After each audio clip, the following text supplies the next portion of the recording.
Hello, guys. I'm Shane Davis, 20-year comic book veteran. I'm here with none of them beautiful, lovely. Sometimes she will make me a sandwich. Wife of mine, light of my life, Yanzi Lynn. Hi. Today is the day. Pardon, my studio is still not set up, but today is the day we're going to talk about DC Comics and the Batman hitting theaters. They're going to get it right this time, guys, and they're going to make up where Marvel effed up. So here we go.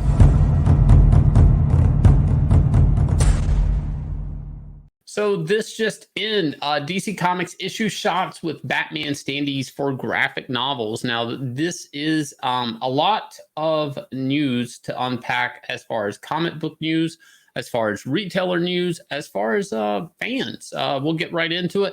But before we do, please, today be the day you do consider backing Inglorious Rex. Do consider hitting like, subscribe, smash that bell for notification, guys. Anyway, so here's the thing. DC Comics, they're offering retailers Batman standees. Now, this doesn't seem like a big deal unless you know a retailer, and you'll know where this is going. Retailers were complaining feverishly all through the Marvel Cinematic Universe that a lot of the comic content that they did, especially when they were getting up to those big Avenger Endgame movies, the content did not align. If families did walk into a comic shop looking for Thor throwing a hammer, looking for a Hulk smash, a Steve Rogers Captain America, they were met with all new, all different. You had Falcon as Captain America, you had Asian Hulk, you had female Thor.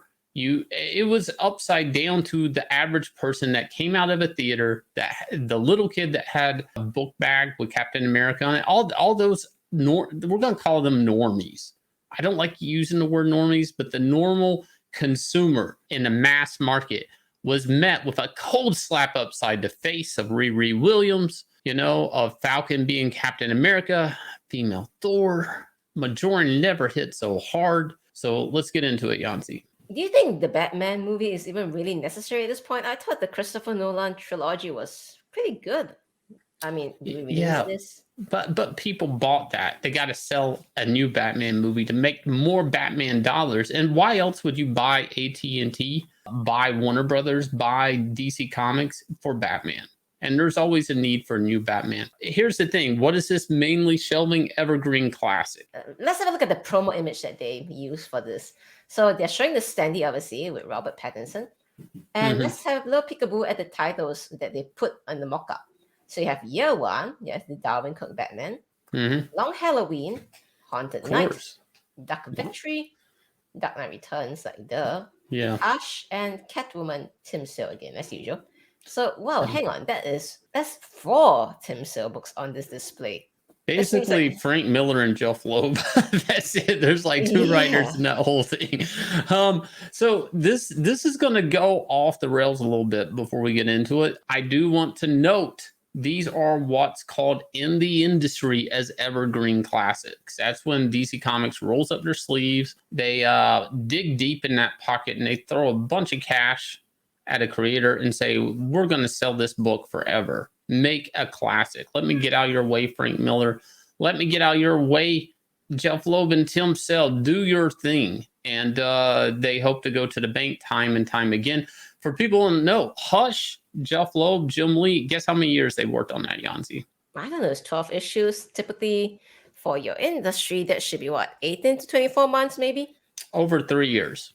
Oh. In the making. It was basically DC Comics had bought Wildstorm just to get their hands on Jim Lee to make Hush. That's basically it. And they've made their money and then some. So I see this as a step forward and a step backwards at the same time, because even though this is nice for comic shops, you're going to get this display and that maybe an average consumer walking by is going to see this, you're also missing a big thing here. And that's the fact that there is no new Batman material that's actually really hot to go with this standee.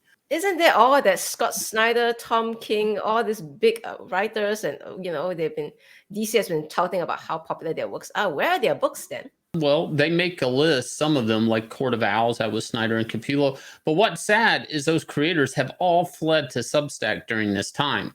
So you don't have a Snyder new Batman series. Can you imagine a Snyder Capullo Batman #1, even though we've had it? But if you just had the option of it right now, like comic retailers, that would be like easily a 200,000K book right now.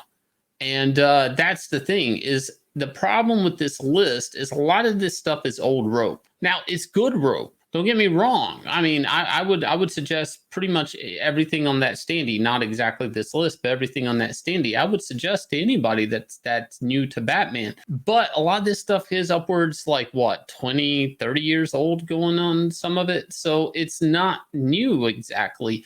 And even if you are finding a new customer, you're still abandoning your old customers with this because they've already got this on their shelves.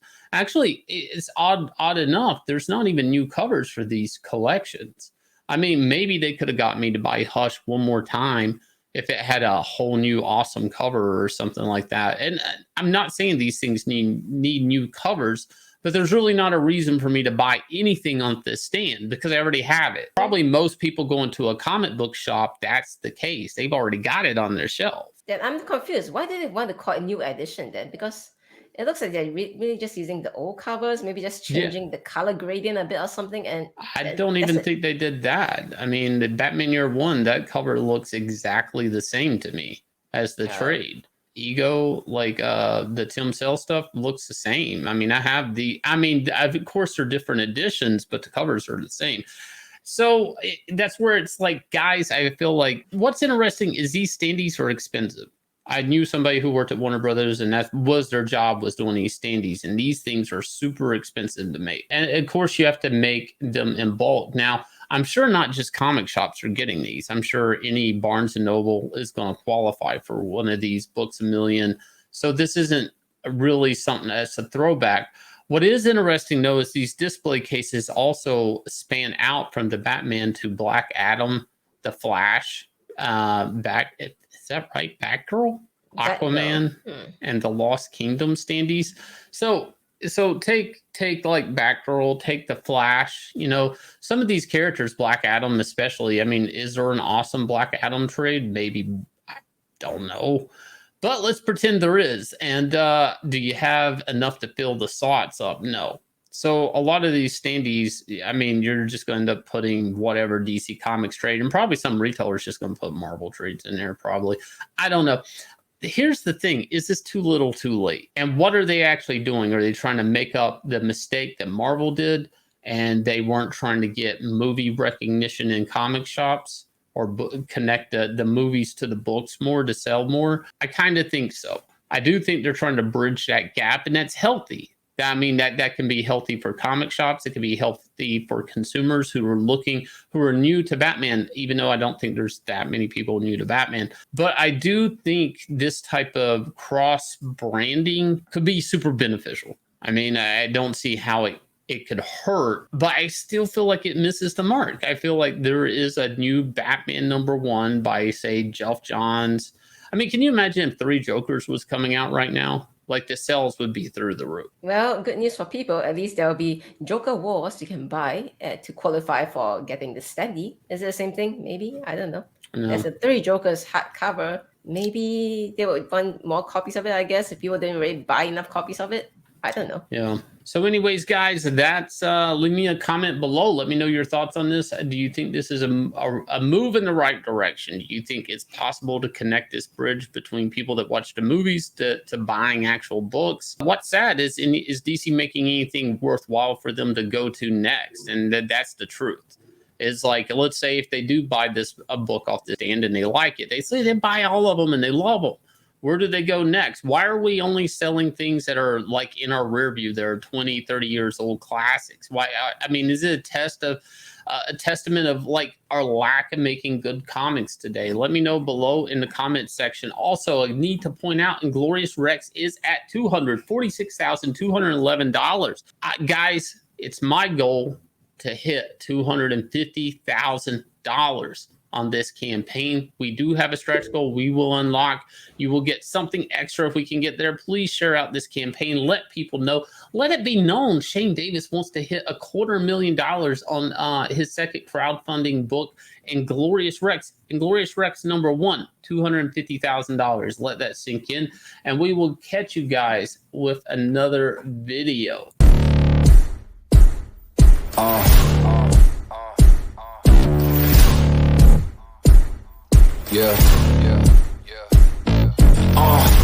Pardon me and my tone. You can't step to my throne. They ain't working like me. I did this on my own. You asking where we been, huh? I don't know where to begin, huh? All this dirt on my skin. I just came here to win. I'm more than a man, I'm a monster. Somebody call a pastor, doctor. I got a 6th sense for imposters. So now I'm coming for the whole roster. It's not a game, why you playing with me? You could double back, lose track, try and hang with me. It must be in my veins, something you can't tame, cause I break the game. Can't control me. I got the power.